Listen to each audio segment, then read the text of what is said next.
ఎస్కోలు అంటే అక్కడ కింద వచ్చిన ఎంత అంటే పొరుగు ఇద్దరు మోసే అంత గెల ఉందంట. ఇప్పుడు మనకి ద్రాక్షకాయలు కావాలనుకోండి, పావు కేజీ, అర కేజీ, కేజీ ఎంతమంది కొంటారు? కేజీ అయినా. కానీ అక్కడ ఆ లోయలో ఏమున్నాయంట? వాగ్దానం చేయబడిన దేశం అది.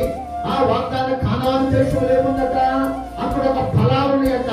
ఎలాంటి ఫలాలంటే ఇద్దరు మోసేటువంటి ఫలం అంట.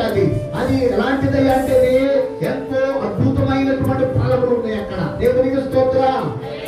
తరువాత పరలోకం అనేటువంటి దేవుని యొక్క స్థానంలో కానాను పరలోకమునకు కూర్చునిగా వాగ్దాన దేశముగా అక్కడ ఏం కనబడుతున్నాయి అంటే ఫలములు కనబడుతున్నాయి. దేవునికి స్తోత్రం.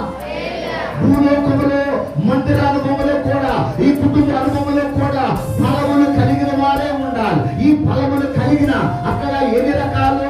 అక్కడ ద్రాక్ష గెలలు ఉన్నాయి, అంచూరపు ఉన్నవి, తర్వాత దానిమ్మ ఫలములు కనబడుతున్నాయి. అంటే మనము అక్కడ చూసేది ఈ లోకములోనే ఫలభరితమైన అనుభవం కావాలి. దేవునికి స్తోత్రం. దేవుడు మందిరములు ఏం చూస్తున్నాడు? ఇదిగో ఫలించాలి. ఈ భర్త విషయములు, ఈ భార్య విషయములు, ఈ పిల్లల విషయములు, ఏ ఉద్యోగ విషయములు, ఏ చేతి పని విషయములు, ఏ ప్రయత్న విషయములు, ఇవి చేసే ప్రార్థన అది ఫలించేటట్టుగా కనబడాలి. దేవునికి స్తోత్రం. అందుకోసమే 128 కీర్తనలు చెప్పాడు. ఇదిగో నీ భోజనము ఫలించుంటే నీ బిడ్డలు ఒలీవ మొక్కలు, నీ భార్య ఫలించు ద్రాక్షవల్లి అన్నాడు. అదిగో అనుభవం